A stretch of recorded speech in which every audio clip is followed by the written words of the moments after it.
So we have a project. We call it OM Champion Project.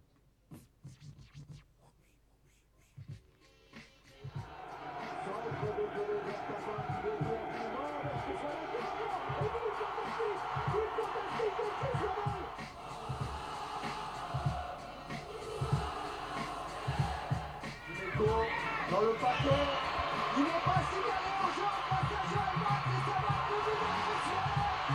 Une de Warren, 1-0 pour l'Olympique de Marseille.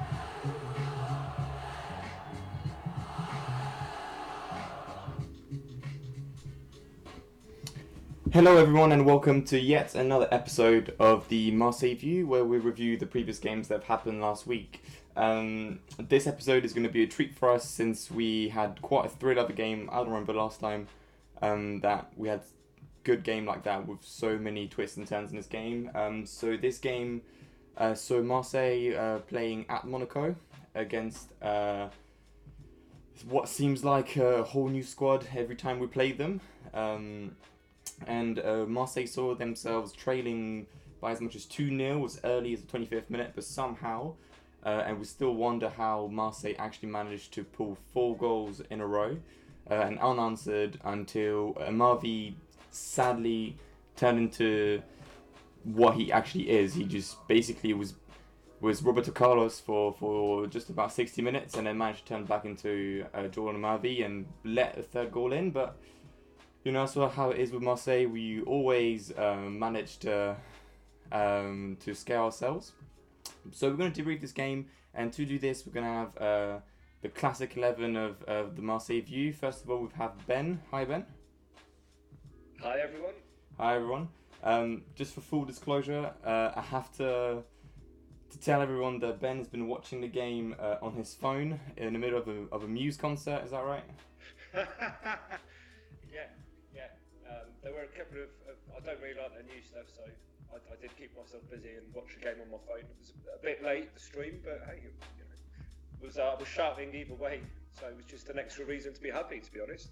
Fair enough. So I guess we can expect the precision of your analysis to be just as good as your poor taste in rock music. Well, maybe. No promises. Yeah. Fair enough. And then the second speaker is going to be another classic speaker. Hi, Ed.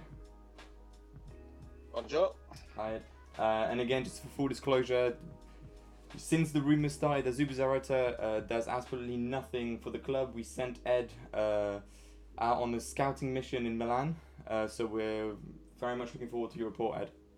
Yeah, bit tough one actually. There's no games on, so I had to spend the weekend at a racetrack in Monza. Yeah. But it was pretty good. I'm still waiting for my paycheck to be paid in by Zubing the boys. Yeah, that's pretty good. Okay. All right, so we'll just kick off into the game. Since we don't have any transfer window or any of the news really to talk about, we're just going to spend the bulk of this episode talking about how the game went and really our feelings on it. So we'll just start with our overall impressions. 4-2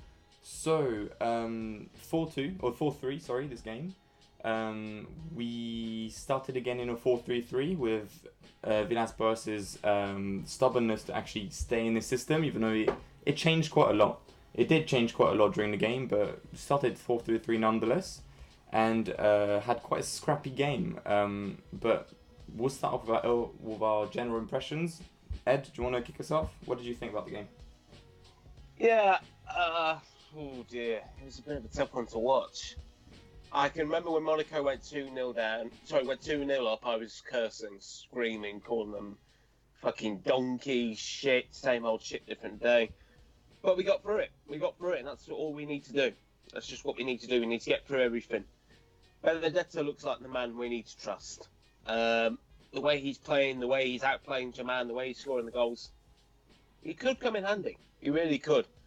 But the defence needs a lot of work. We need to find a replacement for Turvan. And maybe we need to get Payet more involved. I don't know. I feel, apart from that goal, I couldn't really think of anything he did last night. But we're on a good run. We've got Montpellier next week.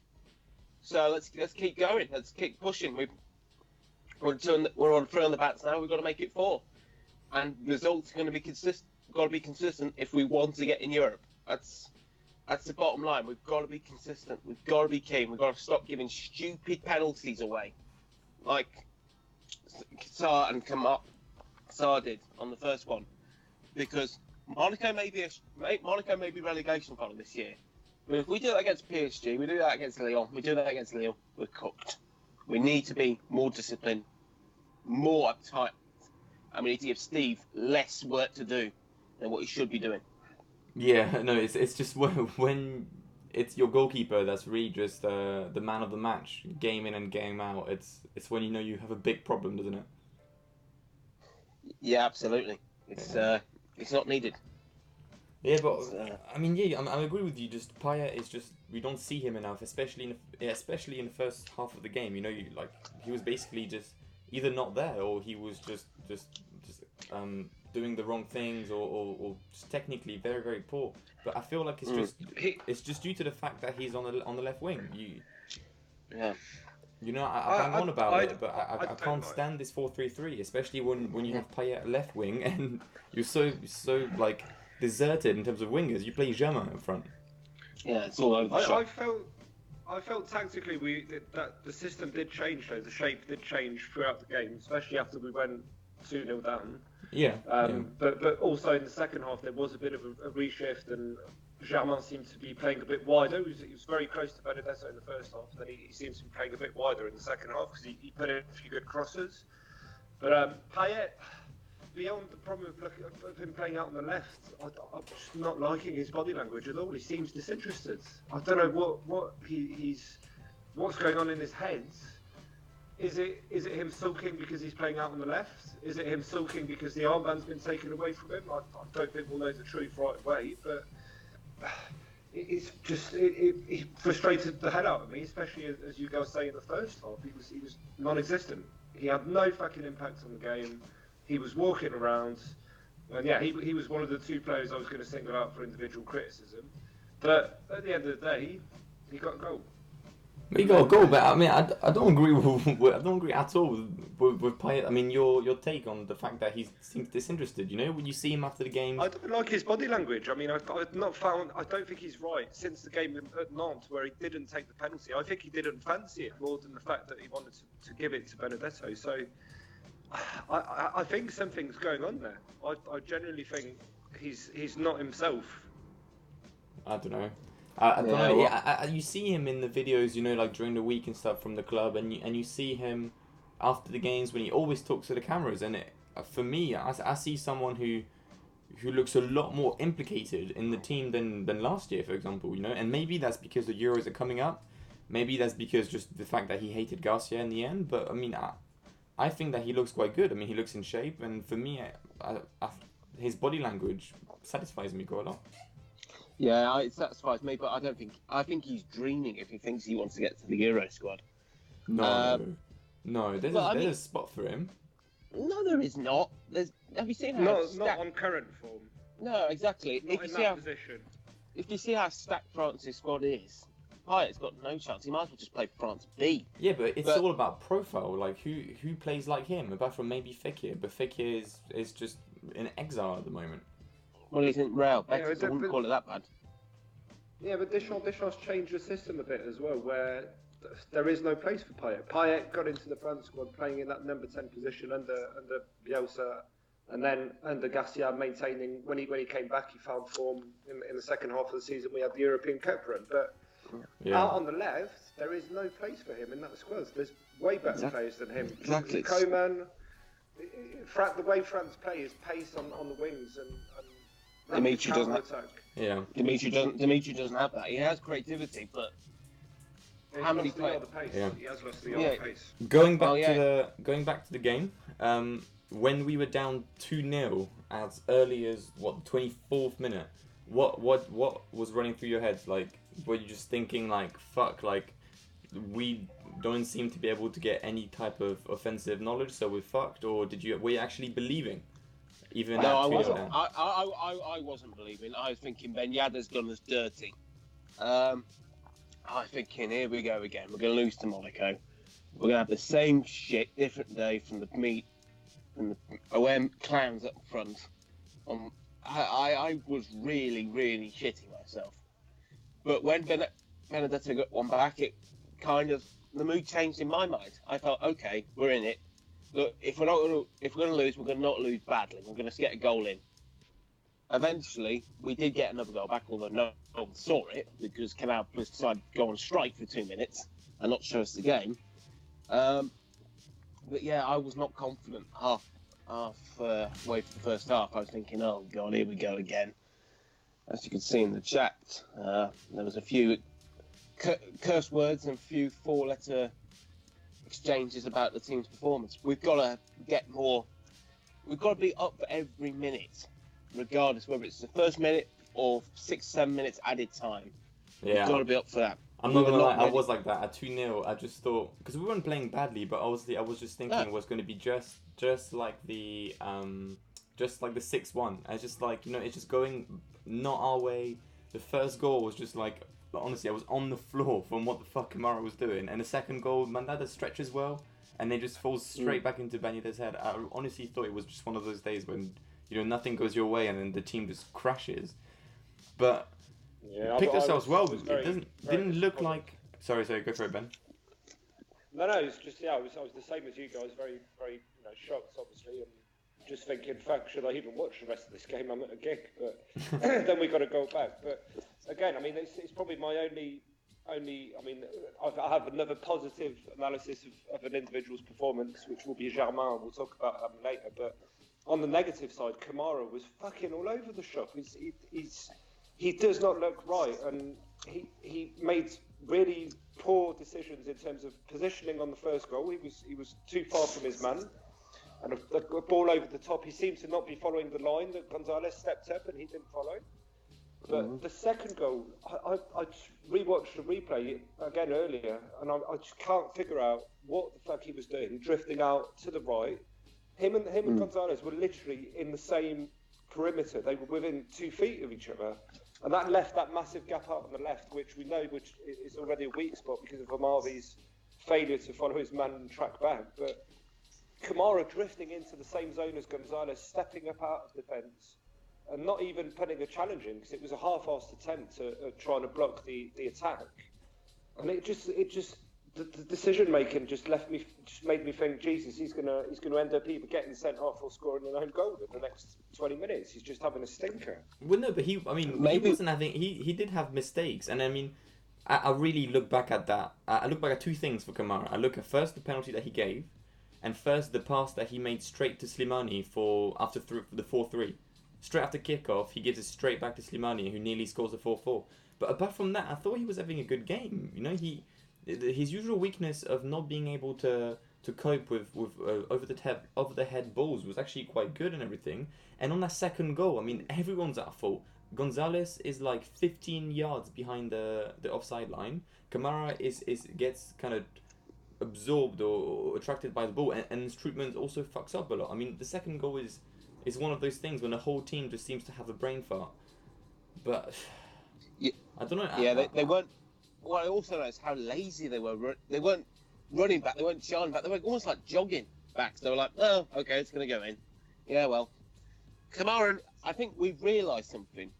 Kamara might be slightly overrated. We all raved about him last year, but let's face it, guess who is his partner? Adil Dickhead Rami. Yeah, but he's only 19. He's learning. I know he's 19, but I know he's 19, but we're putting too much pressure on him. He's a young kid. He's still got a lot of time to learn and a lot of time to evolve. We're fussing him in and we're treating him like he's a 10-year pro and he's had all this experience. He's well-travelled. We need to give him a little bit of leeway. Well, that's because he's looked like he's well-travelled and he's looked like a 32-year-old defender. That's what he's used to. Well, we need to sort something out. We need to say, right, just enjoy football, be a bit more relaxed, because he looked shitting himself when Ben Yanda and Soleimani were coming left, right, centre. He looked like a rabbit in the headlights. Yeah, he did pick himself up. I mean, in the first half, I agree, Ed. He just looked a bit lost and he looked a bit worried that he was getting caught out too easily, and they were having the best of him. But yeah, he did pick himself up, and I'm not going to be overly critical because at the end of the day, he made mistakes, but we won the game. Yeah. And Yeah. it's just not like the game last year where Rami made 2 mistakes and we all thought, fucking hell, this is it for the season. He's going to be error prone.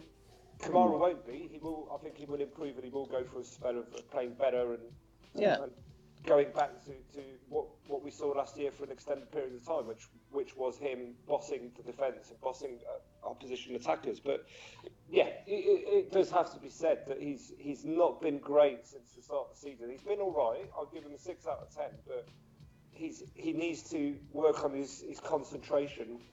And him and Gonzalez are going to learn to play together, and they, this is a new centre back pairing, so it's going to take time. He also needs to relax, really. I think Boss needs to say to him, "Look, don't worry, we all make mistakes. Just enjoy your game." That's all I'd say. I didn't think he played that bad in the second half. I mean, yeah, there was that 4-4, nearly 4-4 goal. I mean, that's unacceptable. That is unacceptable. That was totally unacceptable. I feel we need to look at it. What would have happened if that goal had gone in? Would we have been like with Kamara? Would we have been like with daggers out, screaming, "What the hell are you doing, man?" Or would we? Now we're looking at it, we think, "Yeah, he made a mistake." He needs to iron these out. Villas-Boas needs to iron these out. He needs to get the centre backs and say, "Look, we nearly blew that last night. We nearly came away from the Louis Dirt with 1 point, not 3." He's been much more professional against Montpellier, much more tighter, much more stiffer. We cannot let any opposition attack charge at him. Not particularly with Kamara and Gonzalez. We need to be much tighter, and if we sit, we need to get the ball straight back and get back to Benedetto. I agree. That's I the think, midfield. Yeah. That's the midfield as well. We're going to move on to the midfield in a minute, and just a closing point about, Kamara and the defence overall. We'll see what the impact is of not having Kamara in the team, because he's going to be suspended against not Montpellier but against Dijon. So we'll see how the Alvaro and Chetatsar partnership, if it's better, if maybe Kamara comes back a little bit more focused, but we'll see. I hate to sound like Resident Dumbo, but why is he suspended? Because he got 3 yellows. He's had too many yellows. Yeah. Christ. I'm quite optimistic about. I think that they're more compatible, Chetatsar and Gonzalez, but that's just my opinion based on profile. We've not seen them play together yet. Yeah, I agree. We have too many. I'm happy he gets good. I want him to get game time because we're going to need him later on in the season as well. When things like this happen, or Kamara or Gonzalez gets injured, we are going to need Chetatsar. So we do need to blood him, and we need to keep playing him as often as we can in the cups and stuff, if he's not going to be the starting centre-back. Yeah. Before we move on to the midfield, we've only really talked about Kamara. Do you guys want to just give a few one-liners about the rest of the defence? Bit shambolic. I mean, Gonzalez played all right. Okay. They didn't really show up. I mean, when you let in 3 goals, it's not exactly great. Look, we need to keep as many clean sheets as possible. You know, we need to stop letting these easy chip shot goals in. Okay, the second goal was disgraced. I don't care if it won. It was disgrace. You need to be near Ben-Yan. He scored 1 against you already. Be closer to him. We need to be more of a unit. There needs to be more of defensive cohesion. You mark him. No, I'll stand here and do whatever, and then you do that. There needs to be more togetherness, and there needs to be more tightness in order for our defence to succeed and we not have a meltdown like we did last night. Because we still concede 3 goals. At the end of the day, conceding 3 goals is not great. If we hadn't won tonight, we'd be looking like morons. We'd be looking like morons. I don't know. I think the 3 goals. It's coming out of stupid errors, and the second goal is really just a whole team just breakdown. But overall, I was actually quite impressed. Gonzalez showed a lot of technical abilities. Amavi was insane for 70 minutes. I don't know if it's just me. Yeah. It was. For me, the real disappointment is Bouna Sarr. Bouna Sarr doesn't seem to be back in the season at all. Yeah. I don't know. We discussed him last time. I think he's doing all right. He's got, if you look from a stats point of view, he's created chances that have led to goals. I'm not going to be too harsh on Sarr. He's a lot better than he was last season. That's my analysis from it. But yeah, Amavi had a good game. got an assist. He deserves that assist based on his performance, and then he reverted to his usual type. I think that this is what you were saying, Ed, earlier, coming up against bigger teams with better strikers. That showed how far we've come, but how far we have left to go as well. Because let's face it, Slimani's a big physical player. He caused Kamara all sorts of problems in the first half, and partly in the second half. Then I think Ben Yedder as well. But Ben Yedder, he is for me, he's a European. He's a Champions League level striker. He is a very good striker. I rate him highly. He did very well this year. But whilst we won, and we got the result, and we seemed a bit more serene at the back in the second half. I think a big part of that is down to the fact Ben Yedder had to go off injured, and he was no longer on the pitch, because he would have continued to be a threat to us if he'd stayed on in the game. Yeah. Right, very good. I'll go back to you, Ed. We're going to move on to the midfield, and I think that's just it's been one of the main kind of controversial points of this whole season, last season, isn't it? And what did you think about who do you? I want to split this into two. I want to split this into one, Strootman and his role, and two, the partnership between Lopez and Sanson. Which one would you want to talk about?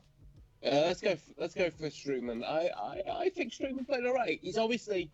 He's got his number one spot now with Luis gone. I think Strootman played well.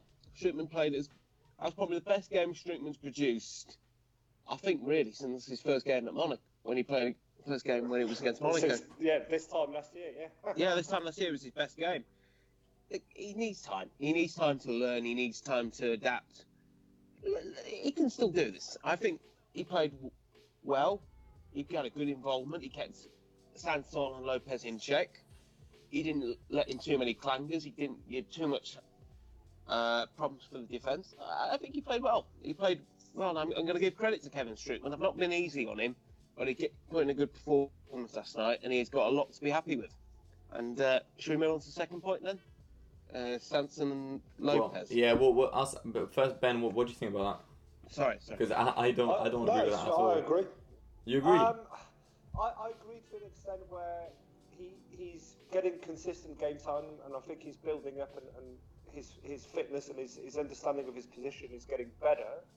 But I don't think he can play alone as the one man in front of the defence. I don't think that's his position.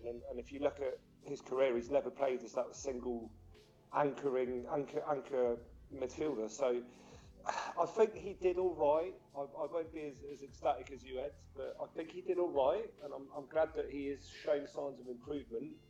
But in the long term, I definitely think that he will be better suited to having Rongier next to him. And then if we revert to a midfield triangle, which is the opposite of what we have now, which is one and then two in front of him, I think we'll end up playing with two and then one in front of them. And I think he will be a bit more comfortable in that system where he's got someone next to him. And we saw that on the second goal when he gets skinned, and fair play to Joseph Martinez. That was an insane piece of skill, what he did to get past Strootman in the midfield there. But as soon as he got past him, Strootman was clearly unable to track back, and there was a massive gap between the midfield and defence like we see too often. And it's not necessarily his fault, it's probably the system as well, but he does tend to step up a bit too far up and try and make that ball winning challenge. And he doesn't make them successfully very often, let's be honest. Yeah, I don't know. I don't know. It's why I wanted to split them, because for me, Strootman is a big problem, especially at that position. And that ties in with my takeaway point, which is literally the same one as last week. For me, Strootman as a number 6, a line where he has the whole game in front of him, and he's making the decisions. Everyone raves about how intelligent he is, and his football IQ is amazing. But I'm sorry, but either he's physically just exhausted, or tactically he's burnt out. That second goal, you're allowed once every blue moon. You're allowed to get just wrecked like he just got, but you have to track back. And then he looked like he slowed down to try to stay with the offside line that Kamara was having, but not realizing that Alvaro Gonzalez was 20 yards behind, and he just having shocker. And that when we were winning 4-3, and it was a bit of chaos in our defense, and then the ball goes to him in in the box, and then he tries to hoof it, but he misses. Plus, it's straight to Slimani, who nearly scores. Like, either he needs to stop playing in a 4-3-3 and play with two defensive players, where he doesn't have to carry so much of the load, or I'm sorry, he's just not fit to be at that position. And I think the reason why we had so many problems is in part because of Lopez and Sanson just basically doing whatever the fuck they wanted, but also because Streaman, because he couldn't adjust to the tactical challenge that was put in front of him. He's not got the legs to play alone in that position in front of the back forward. Well, yeah, but I mean, how many times are we going to apologise about it? He's allowed to say, like, I'm criticising, not apologising. I'm not making excuses for him. I just think that, first of all, ABB needs to realise that, and he, whilst I do like his attitude and his sort of fierceness on the pitch, where he gets stuck in and he's not afraid to bring a player down and all of that. I do wonder about his communication with Sanson and Lopez, because you would think that the players would be able to an extent, self-manage themselves on the pitch, and he would realise he's getting skinned too often, and he would say to one of them, guys, one of you needs to slot in and be a bit closer to me because I'm getting done. And he just seems to want to carry the weight of the world on his shoulders, which he's just not capable of doing it. He isn't, and he needs to realise that. And I think we need to have, the squad needs to have a discussion with ABB about the formation in midfield moving forward. And I think what we will end up seeing is Rongier playing alongside him. Well, I think you're going to have to inverse the triangle. You're going to have to play with two midfielders and one number 10. Exactly. Right, so Ben, just keep.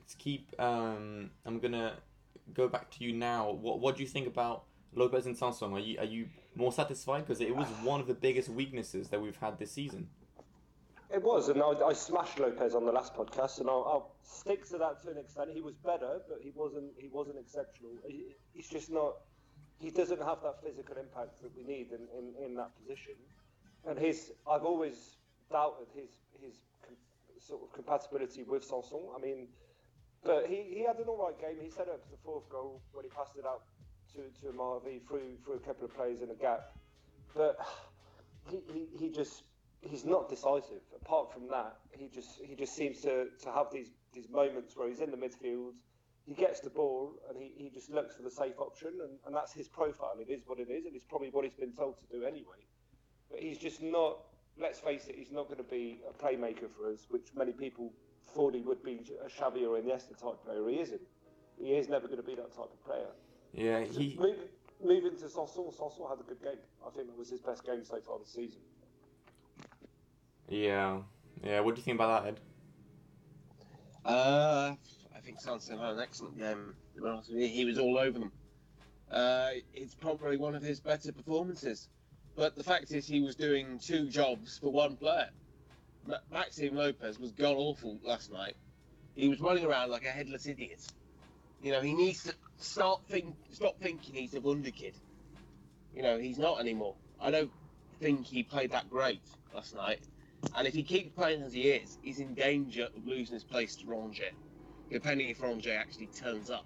Which, knowing Martin, knowing Martin said they'll forget the paperwork, and we'll end up seeing him outside the velodrome begging to come in.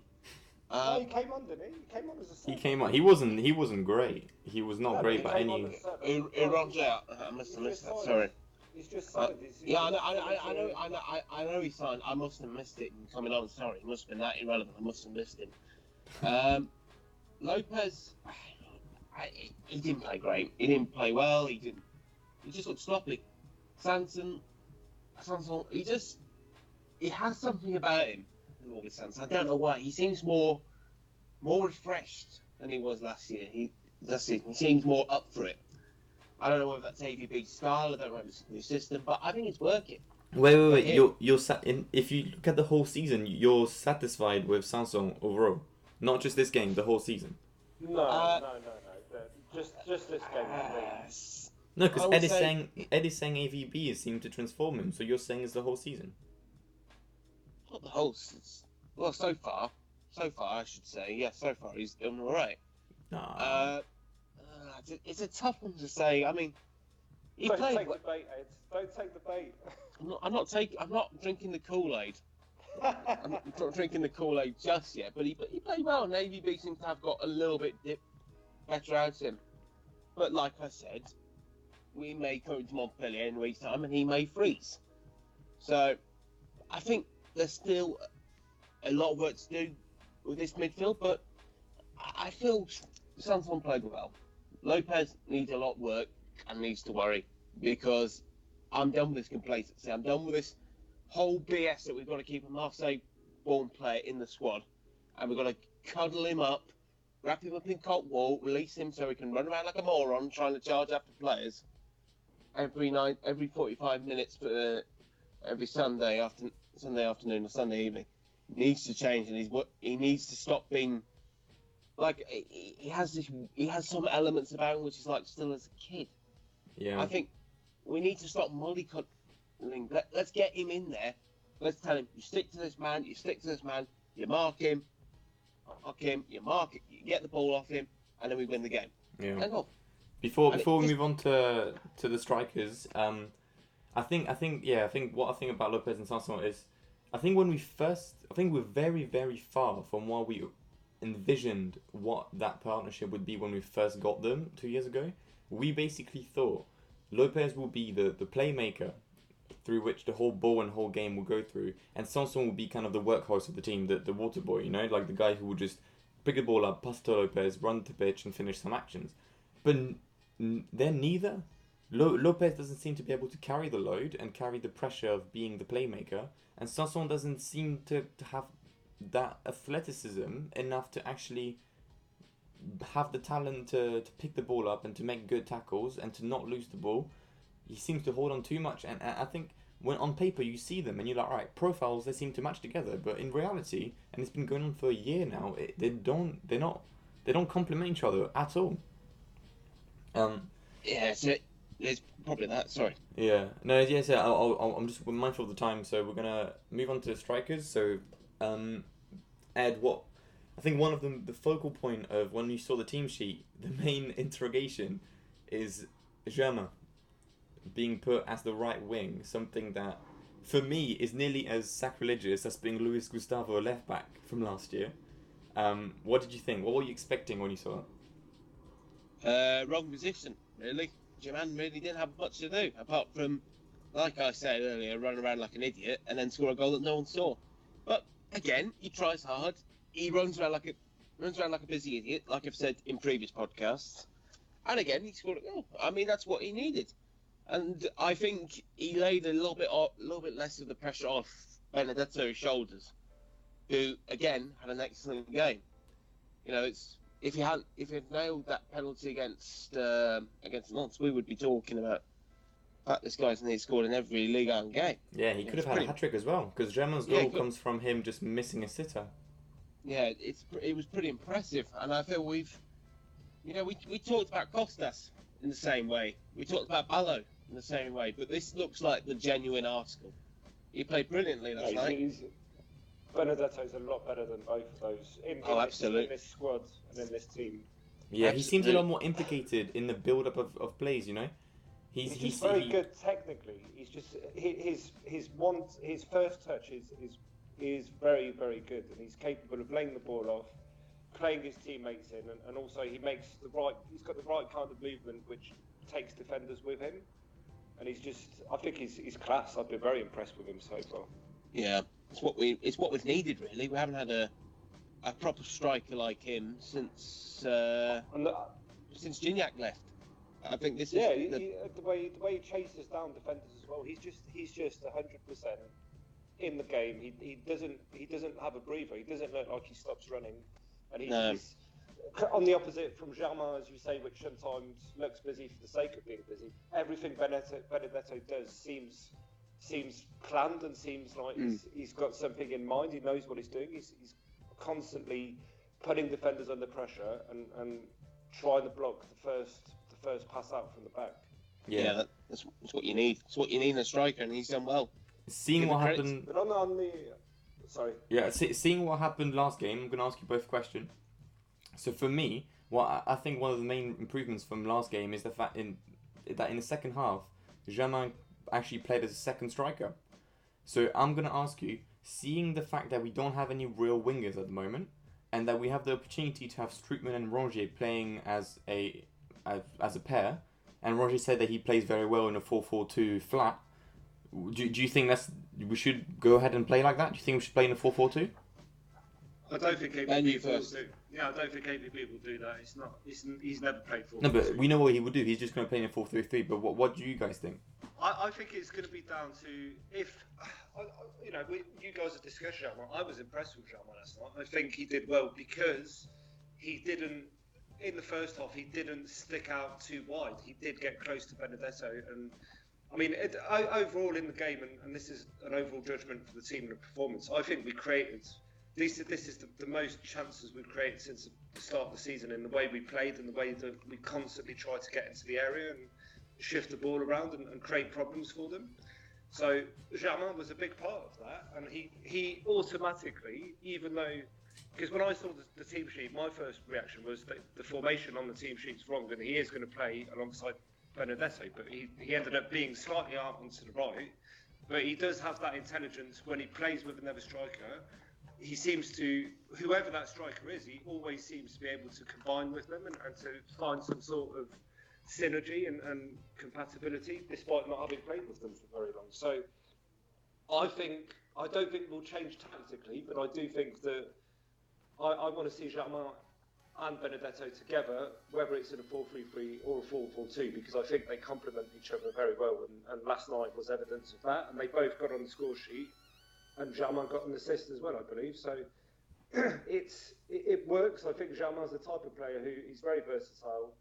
And if he gets told play in the position, but remember your football brain and remember to play off the striker, he will, and that will pay off for us.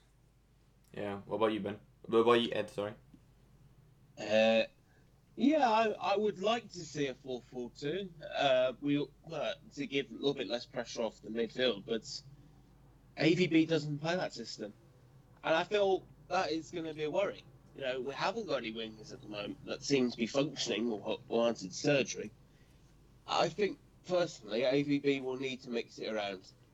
He will need to put it in 4-4-2 because unfortunately, whether you like it or not, Germain lays the pressure off Benedetto, who can reach the net.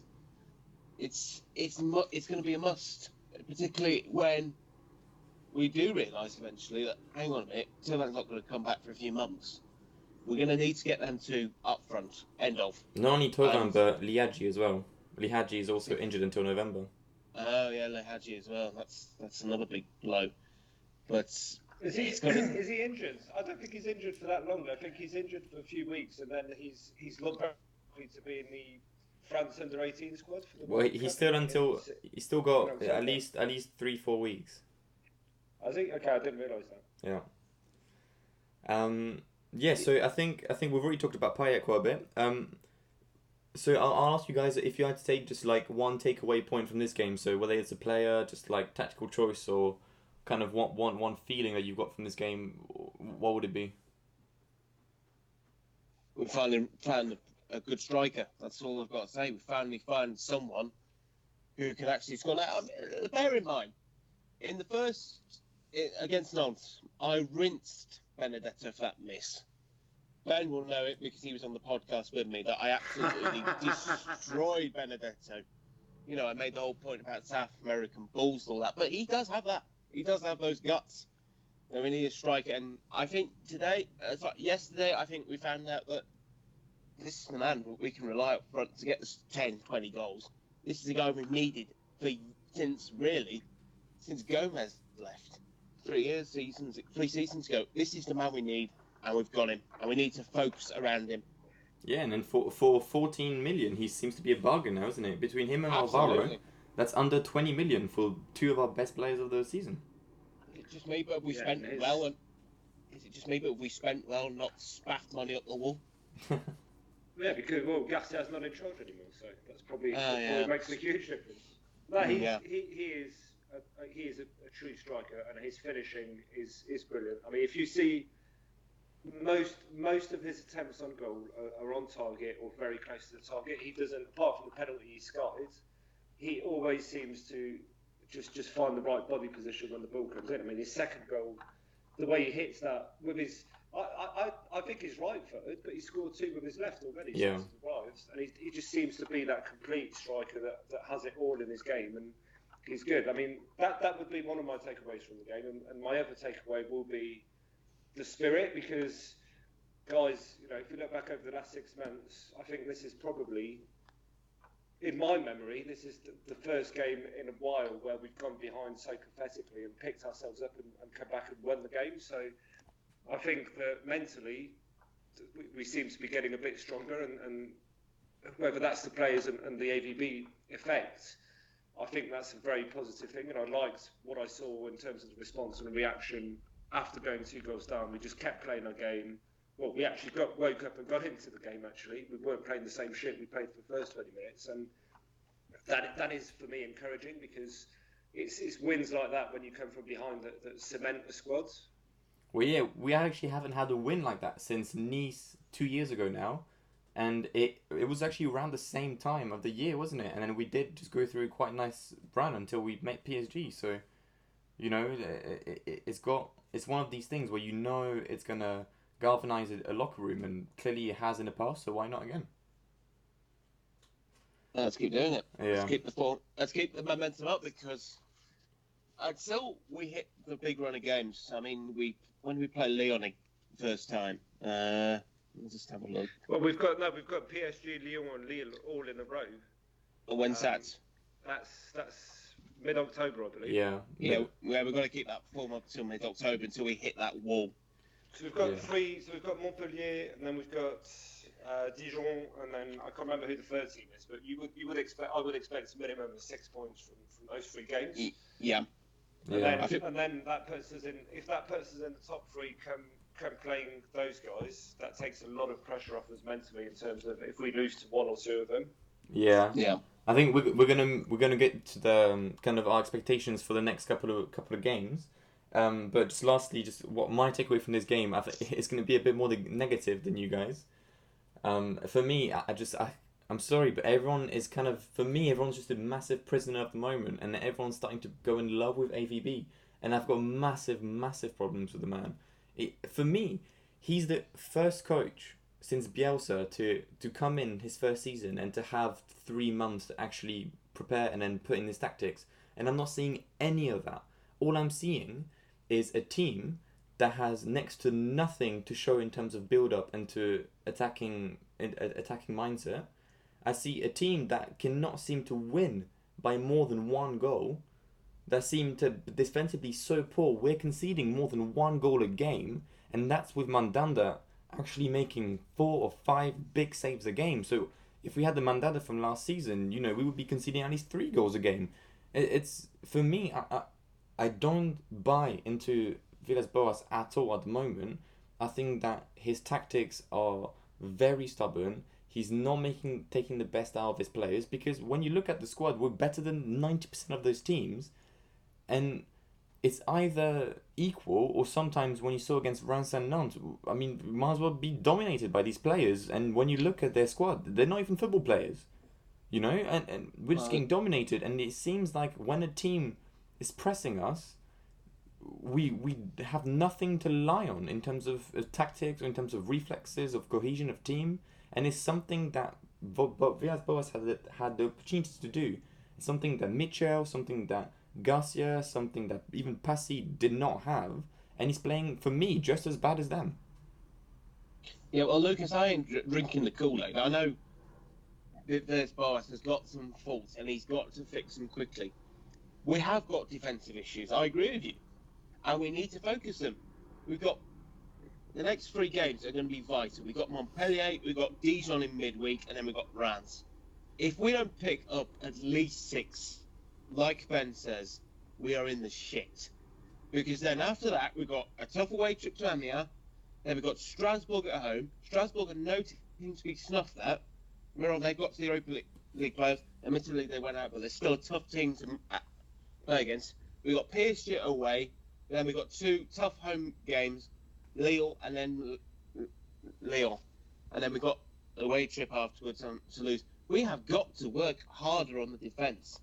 because if Mbappe gets a sniff, if Dembele gets a sniff, we are stuffed because they will rip past us like a hurricane. They will rip this defence, and we've got to be more tighter. We cannot keep relying on Benedetto to get us out of this mess. We have got to be tougher. We have got to be tighter. This is vital. If we want European football, we have to be tighter. And that is the word I'm going to be using until we start getting more clean sheets and we start winning by more goals. End of. We've got to be tighter. Agree. I'm going to be less critical of ABB because we've got to remember the shit he's got to work with. And that's not just the players, it's the whole morale of the squad and the way he found it when he walked in there and all the other shit that's going on around him and above him at board level, which, you know, he's working for fucking it all, guys, you know, it can't be easy. But I'm not going to be overly positive either, but I think he's done okay, but he could do better, and the main thing for me that he could do better is switching very quickly as early as the next game to that 2 in holding midfield. And if he doesn't do that, if he doesn't start testing that out and the players don't start getting used to that, and he does a Garcia where he tries some fancy fucking tactical masterclass against PSG and suddenly switches to 2 defensive midfielders in one of those big games, that's when we're gonna fuck ourselves. So unless he does that in the next 2 games, or unless we see a drastic improvement in the system and the players really blow our minds away, then I will start being a bit more critical of him. But so far, so good from a points point of view. And I think yesterday, in terms of the way we played and the chances we created and some of the attacking moves we put together, if we could continue doing that, and if that is the game that kicks off our season like it was meant to be last year, then I think we'll be all right. But if not, if he does the Garcia thing of insisting with the same lineup and the same tactics, even though the results stop coming and we stop winning, then I'll be very critical of him. Yeah. Okay. Very good, guys. So I'm gonna try to keep this podcast under 50 minutes. So we've just got a few more minutes. So we're looking at playing Montpellier at home next Saturday, and then we've got a short week because we're playing Dijon on Tuesday and then Rennes at home again. So very difficult games. Rennes in front of us, and Montpellier, we all know how difficult it is to actually show any kind of good performance against Montpellier. So what are you guys expecting for these 3 games? So Dijon is bottom with only 1 point. Rennes second, and then Montpellier is, a boring team that we know is just going to park the bus. Yeah, well, we know what happened when we went into Montpellier confident last time. We got dicked 3-0. And that was really the start of Rudy Garcia's Waterloo. I think we will get a draw out of Montpellier. We will probably just scrape a draw. Dijon, yeah, that's 3 points. I think Dijon is such a mess and such a rut that I think we could just beat them. I think maybe 2-3-0. Rennes is going to be tough. They beat Paris Saint-Germain at home. We've got them at home, so we've got the atmosphere and we've got the supporters on our side, but Rennes are a good team. Let's face it, Rennes didn't beat PSG via fluke. They played them at their own game. I think we could probably beat Rennes. I may sound like I'm mincing my words, but I generally do think we will beat Rennes. So we will get. They've got a good record at the Velodrome in recent years, which is what worries me the most. Actually, they always seem to dick on us at home, and I think they've in the last 5 games they've played away to us. They've scored in 3 of those. They've scored more than 3 goals. Sure. Yeah, that's why it's such a tough one to predict with Rennes. But I think we can turn up with a bit more of a chance. But Rennes will not be easy. Let's not kid ourselves. Rennes will be a tough one. Yeah. But it's probably the toughest of the 3. That's all I've really got to say on this one. I actually think it's going to be more. Yeah, go for it, Ben. No, I agree with Rennes is the toughest because of the form they're in. But from a systemic point of view, I'm very interested and curious to see how we adapt to Montpellier's three at the back system, because we've always struggled against that system. Everyone always And that- struggles against them. There's nothing to Yeah, adapt. they Montpellier are don't happy concede. with just doing nothing all game. Yeah, they don't concede many goals, and they've got a fucking 42-year-old at the back that used to play for us. Yeah, but it doesn't So- matter if they stay in front of the goal. It doesn't. He can be 50. They don't run. Like that's the issue. I say it year in year Yeah. out with Montpellier, and that's why I actually think in that